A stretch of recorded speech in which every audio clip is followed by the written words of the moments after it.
I'm Dr. Robin, and I want to tell you about why I made the coloring book.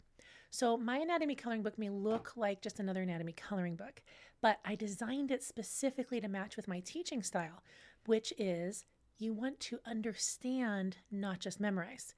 And each organ is shown in the context of where it is in the body because I got so annoyed at all the anatomy books out there that just have like a heart floating on the page. Now, to be fair, I do have one page where there is a heart floating on the page, but the first drawing that ever got made was this one.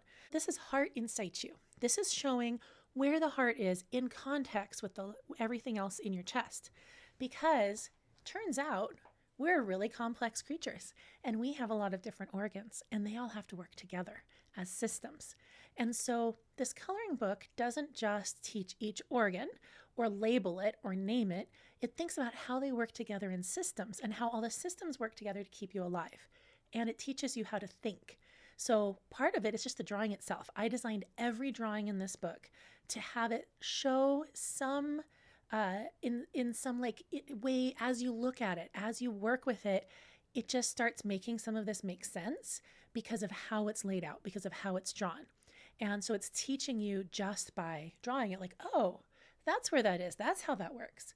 But then there's also a description for each one that explains how to think about it. Now, depending on which one, some of them teach mnemonics for memorizing, if you do need to do that.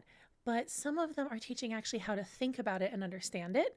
Some of it's explaining the details of it. There's all these different ways that those pages work to make sure that when you're done with this coloring book, you understand and you've both seen the language, which is really important, but also you understand the concepts, which is even more important.